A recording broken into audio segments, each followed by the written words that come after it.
Hello students, welcome to Dr. Dushan's physics classes. Myself Dr. Dushan Pradeep, and today we will go through the topic of parallelograms, law of vector addition. पिछले कुछ lectures में हम scalars और vectors के different topics पढ़ रहे हैं और इससे पहले वाले लेक्चर में मैंने आपको समझाया था triangle law of vector addition. चलिए स्टार्ट करते हैं आज का आपका ये टॉपिक जो है parallelogram law of vector addition. सबसे पहले देखते हैं इसकी स्टेटमेंट क्या स्टेट करता है। ये statement of parallelogram law of vector addition ये स्टेट करता है कि if there are two vectors, if two vectors acting, दो वेक्टर्स हो वो एक साथ एक्टिंग साइमल्टेनियसली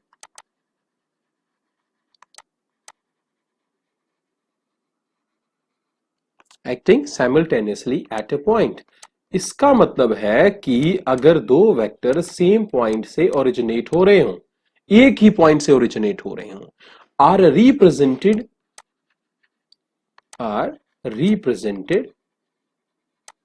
एंड रिप्रेजेंट किए जाए कैसे? इन मैग्नीट्यूड, मैग्नीट्यूड भी, मैग्नीट्यूड और डायरेक्शन भी, दोनों चीजें उनकी रिप्रेजेंट की जाए and direction by the two sides of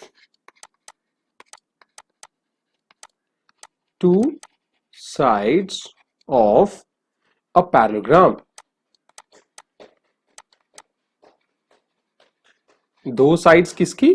parallelogram की। अगर दो साइड्स के साथ हम इन्हें एक्सप्लेन कर सके पैरेललोग्राम, तब देयर रिजल्टेंट, उनका जो रिजल्टेंट होगा वो कैसे रिप्रेजेंट करेंगे हम? Then their resultant will be given by the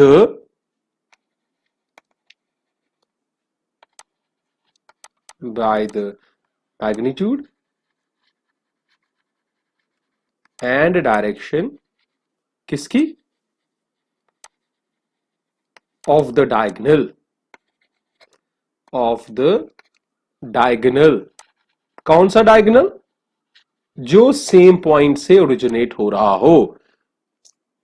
diagonal passing through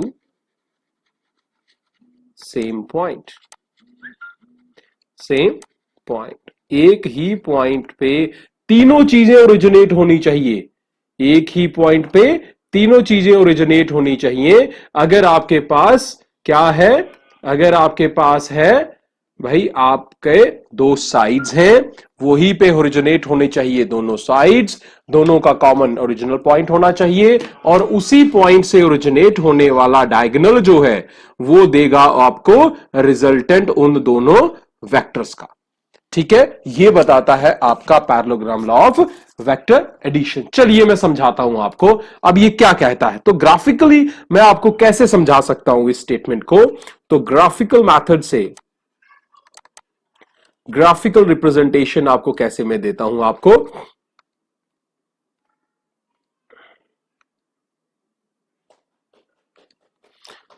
consider करते हैं दो वेक्टर है आपका। एक वेक्टर ये आ गया, मान लीजिए ये ए वेक्टर है और एक वेक्टर है बी। ठीक है, ये दूसरा वेक्टर आ गया बी। अब ये दोनों वेक्टर्स सेम पॉइंट से ओरिजिनेट हो रहे हैं। मान लीजिए ये पॉइंट है ओ पॉइंट से ओरिजिनेट हो रहे हैं और अगर हम इन्हें रिप्रेजेंट कर दें दो साइड्स ऑफ पैरेललोग्राम, पैरेललोग्राम की दो साइड्स की फॉर्म में रिप्रेजेंट कर सकें, तो चलिए रिप्रेजेंट करते हैं। बनाइए भाई पैरेललोग्राम, एक बन गई पैरेललोग्राम और पैरेललोग्राम की दो साइड्स हैं ये। अगर ये दो साइड्स हैं पैरेललोग्राम की तो ओ, पैरेललोग्राम का नाम क्या है? O P Q R. ठीक है, तब इसी पॉइंट ओ से ओरिजिनेट होने वाला डायगोनल, अब डायगोनल होंगे दो, लेकिन हमें कौन सा डायगोनल देखना है? जो सेम पॉइंट से ओरिजिनेट होता है। सेम पॉइंट कौन सा है आपका?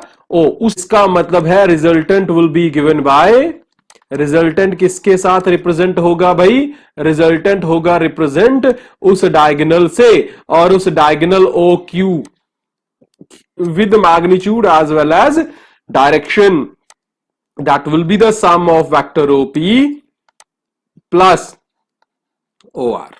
तो इसका मतलब है ओ क्यू ए और बी दोनों का रिजल्टेंट होगा। ये है आपकी ग्राफिकल रिप्रेजेंटेशन किसकी?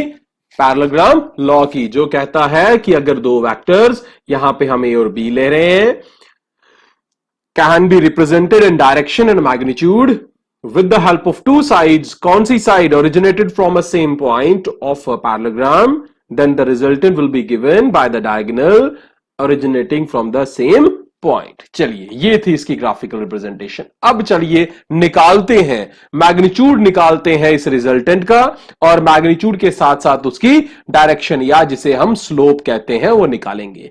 चलिए, अब आपकी वैल्यू, मतलब हम यूज कर रहे हैं अब आपका एनालिटिकल मैथड।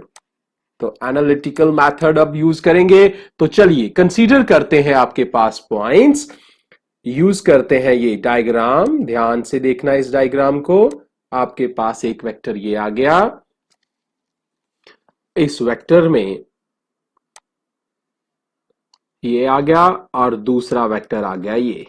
इन दोनों के साथ पैरेललोग्राम को मैं पूरा कर लेता हूं।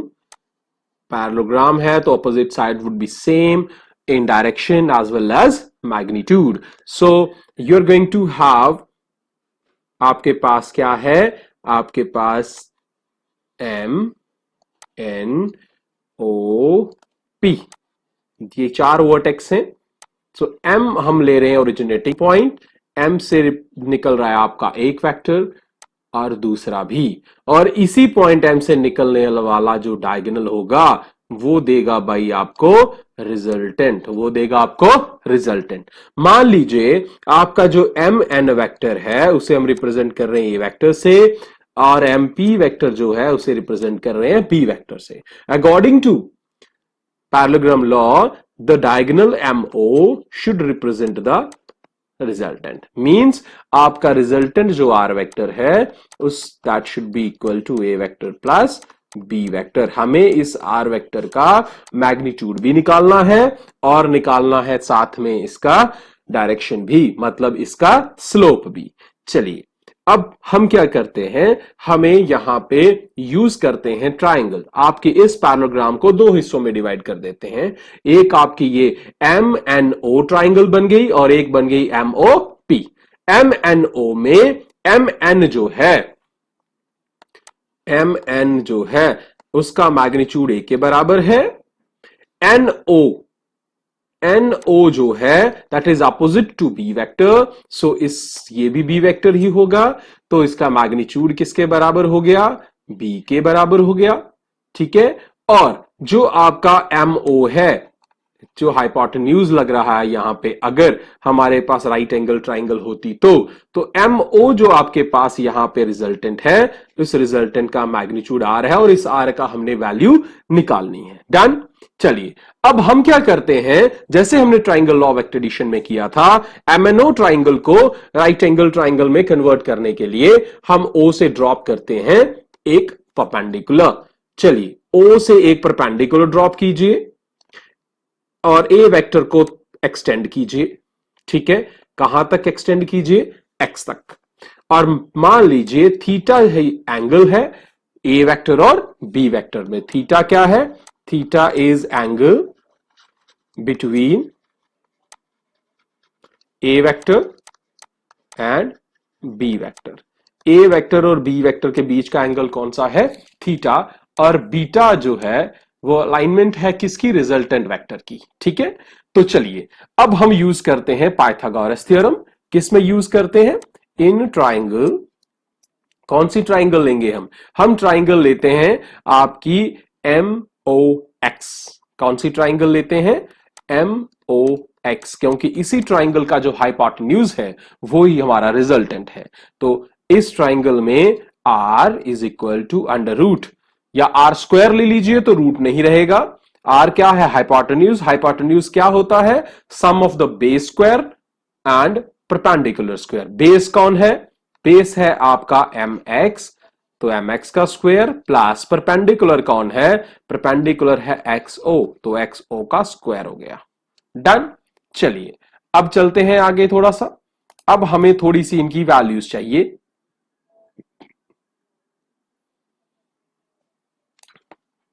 तब जो हमारा एम एक्स है, एम एक्स जो है भाई आपका, एम एक्स जो है वो किसके बराबर है?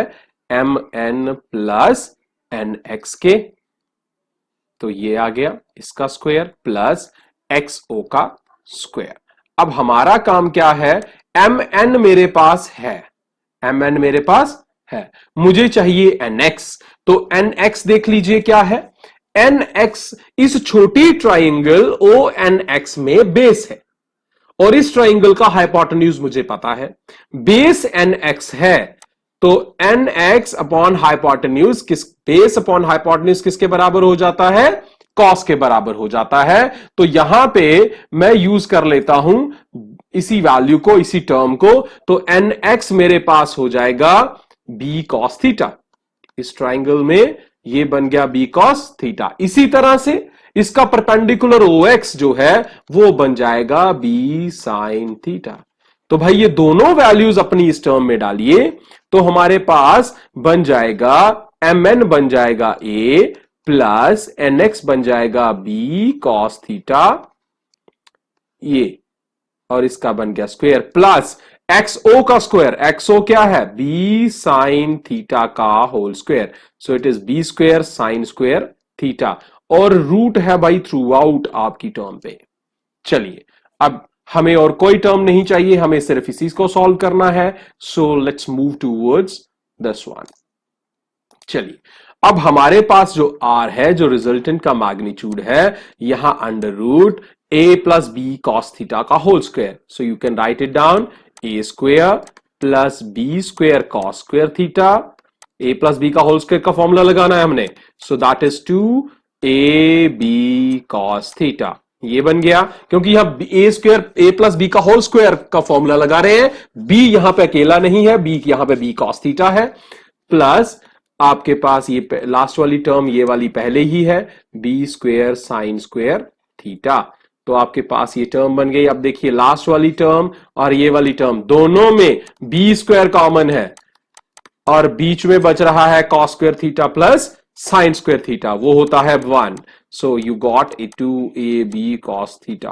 ये वैसी ही एक एक्सप्रेशन है जैसी हमने ट्राइंगल ऑफ वेक्टर एडिशन में निकाली थी। ये क्या है? Is the required magnitude, magnitude किसका?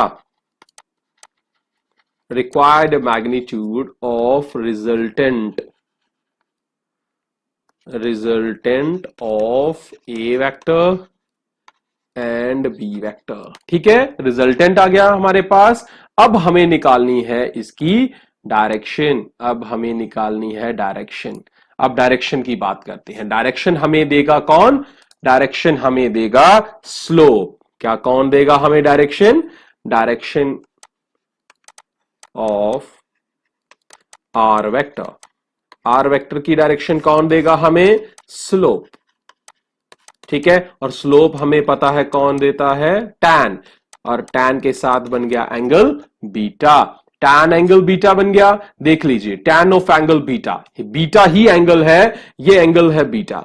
तो टैन बनाएंगे इसका। टैन क्या होता है? टैन क्या होता है? Perpendicular upon base. परपेंडिकुलर कौन सी ट्राइंगल का? बड़ी वाली ट्राइंगल का, एमओएक्स। एमओएक्स का परपेंडिकुलर कौन है? ओएक्स। बेस कौन है? एमएक्स। तो आपके पास टैन बीटा जो है is equal to O X upon M X. लेकिन हमने देखा कि ओ एक्स एम एक्स किसके बराबर है? M N plus N X. M N plus N X.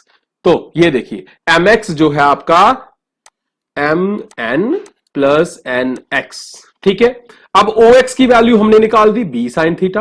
M N हमें पता है ए है, और साथ में रह गया एन एक्स। एन एक्स हमें बी कॉस थीटा है। चलिए सब्स्टिट्यूट कीजिए सारी वैल्यूज।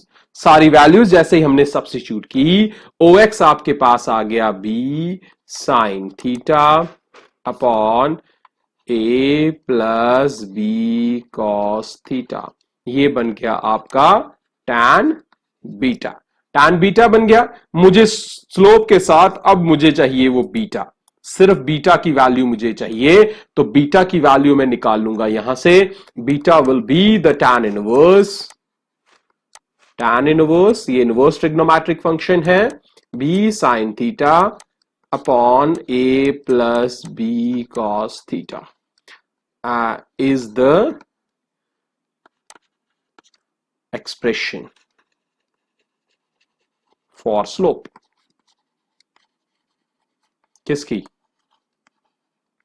या स्लोप की जगह आप लिख सकते हो direction of R vector. Done. किसकी वैल्यू के लिए? For direction. ठीक है, किसकी? आर वेक्टर की। डन।